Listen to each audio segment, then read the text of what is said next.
Hi everyone. In this video, we're going to talk about how I learned to communicate better as a leader in 4 practical shifts so that hopefully you can follow some of these practical shifts to help you communicate better as a leader.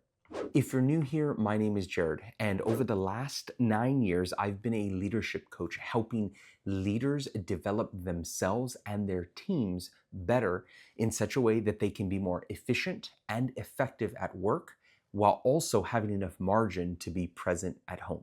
When it came to communication, I used to think I was clear until I actually started asking, "What did you hear me say?" And it's really humbling when you realize the words you thought were clear were not. They landed wrong, or even worse, they didn't land at all. I have found that most leaders think they're being clear, but if your team is confused, misaligned, or constantly asking for clarification, you're probably not saying it the way you think you are. Before you keep watching, I want to make sure it is clear that this video is not about casting a clear vision or communicating through tension well or rebuilding trust after something breaks. This video is about ordinary, everyday conversations in a functional work environment that when you apply these 4 shifts well, they're going to help you create alignment, make work more efficient, save you time, money, and frustration. So with that said, shift number 1 is to start with the intention to be understood. I think it's really important to understand that fundamentally where we start is internally, and we have to make a conscious, regular decision to try to be understood. What usually goes through my head is I want to be understood, not just heard. And the point is that this begins with the mindset that everything you do when you're communicating after that intention is seeking to be understood. When you start with this intention, and when I start with this intention, I'm setting the tone and saying, am I communicating to connect, or am I communicating to prove, or to get louder, or to vent frustration, or whatever else? But the point is when you start with this intention, you're essentially starting and setting the tone for the rest of the conversation, which is basically saying, am I communicating with the intention to be understood or just talking? And that's really critical. When you start with shift number 1, that will naturally lead you to shift number 2, which is communicate your thoughts. I literally start many conversations by saying, I am thinking, and I insert what I'm thinking. I don't just start talking, I literally isolate that variable for them. And I tend to be a little bit more categorical, so that's why I do this, but it's also really good at the beginning to just categorically say, I am thinking. For example, you might say something like, I am thinking that this could save us time if we shifted our focus onto this. Or I'm thinking we ought to go do that task before because, and we insert the reason why. It's super basic and super practical, but inserting that allows you to start to clarify even your own thoughts. This leads us to shift number 3. But before we get into that next point, I don't want you to just hear these ideas. I want to help you apply them. So I made a simple 1-page guide that outlines this 4-step process. Plus, it includes a few daily reminders and team prompts to help you practice these things consistently. You can get this guide using the link in the description below or the QR code that I'm putting on the screen. So shift number 3 is to communicate your feelings.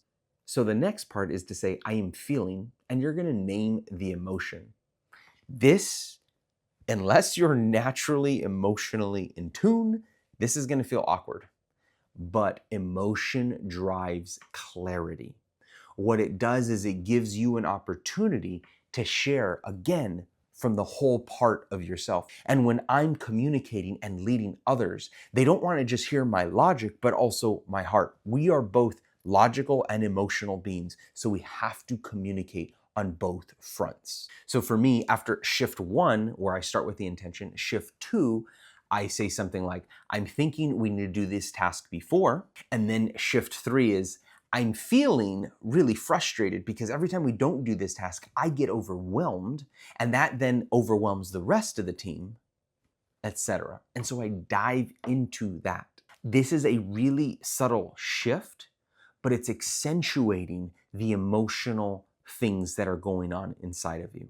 And that leads us to shift number 4 right over here, which is check for understanding. I end my conversations by asking, what did you hear me say? And I would encourage you to literally ask that same question. So what did you hear me say? This question is not assuming clarity, nor is it assuming that the other person doesn't understand. It's merely asking if you communicated well, both your thoughts and your feelings. When you ask this question at the beginning, most people are going to be confused because they're not used to somebody checking for understanding. So be sure to give them space to paraphrase, give them space to ask questions and to clarify. But honestly, this question is where the magic happens because it reveals the gap between what you communicated and what they heard. Those are the 4 simple shifts that I made to communicate better as a leader. But over the years, I've learned a variety of different tips that I want to share with you all in order to help this practice go smoother.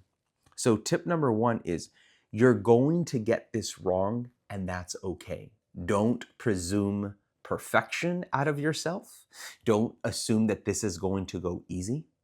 Assume you're going to get it wrong. Someone who is really good at something has failed more than someone who is just starting.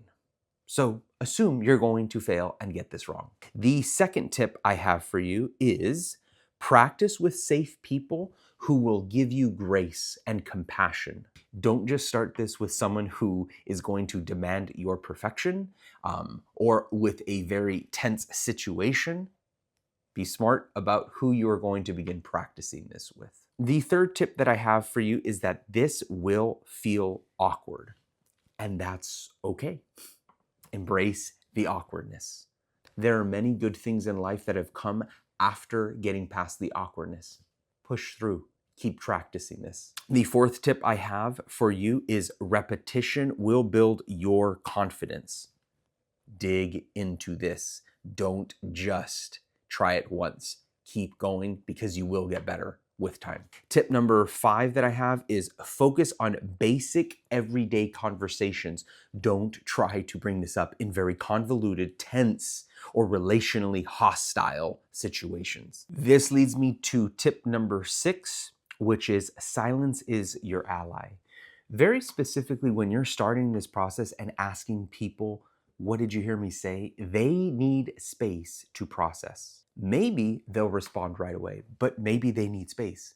You will end up learning more about how long and how much time they need to process by giving them space for silence, which is huge because that also becomes a relational deposit in the bank account between you and the individual. This leads me to tip number 7, which is others might agree and still not get it. I think this is going to be really critical.